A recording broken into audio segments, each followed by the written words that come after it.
Hello friends, আজকে আমরা একটা বেগুনের রেসিপি বানাতে যাচ্ছি। দেখুন, এটা আমি একটু রসুন কুচি দিয়ে দিলাম।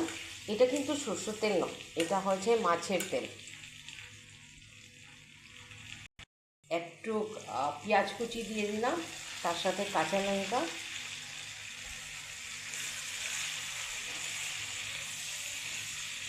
এটাকে একটু ফ্রাই করব। তারপরে আমরা বেগুন দিয়ে দেব, একটু নুন, হলুদ গুঁড়ো,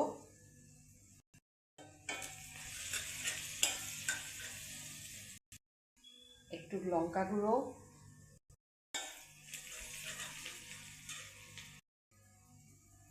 এখন আমরা কেটে রাখা বেগুনগুলি দিয়ে দিচ্ছি।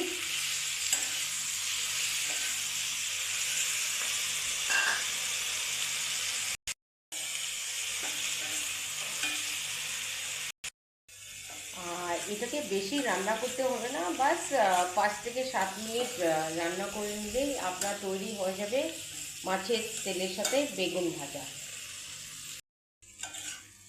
বন্ধুরা, একটা কথা শেয়ার করছি, আজকাল আমি কিন্তু আয়রন কন্টেইনারে অর্থাৎ লোহার কড়াইতে রান্না করি। কেন কি দেখুন, অ্যালুমিনিয়ামের কড়াইতে রান্না করা কিন্তু স্বাস্থ্যের জন্য ঠিক নয়। কারণ রান্না করার সাথে সাথে সেই অ্যালুমিনিয়াম কন্টেইনার থেকে অ্যালুমিনিয়াম নির্গত হবে, আপনার খাবারে যাবে, খাবার থেকে আপনার বডিতে যাবে। আর সেটা বডিতে অধিক পরিমাণ অ্যালুমিনিয়াম কিন্তু বডির জন্য প্রচণ্ডই ক্ষতিকারক। তো বিশেষত সাধারণত লোহার কড়াই বা আয়রনের কন্টেইনার কিংবা স্টিলের কন্টেইনার, সেটাই কিন্তু স্বাস্থ্যের জন্য ভালো। দেখুন, প্রায় হয়ে যাচ্ছে।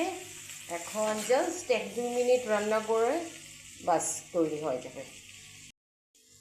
তো আমাদের এটি মোটামুটি তৈরি হয়ে গেছে, মাছের তেলের সাথে বেগুন ভাজা। মাছের তেলে কিন্তু প্রচুর ওমেগা ফ্যাটি অ্যাসিড আছে, স্বাস্থ্যের জন্য খুব ভালো। আশা করি এই ভিডিওটা আপনাদের ভালো লেগেছে। ধন্যবাদ।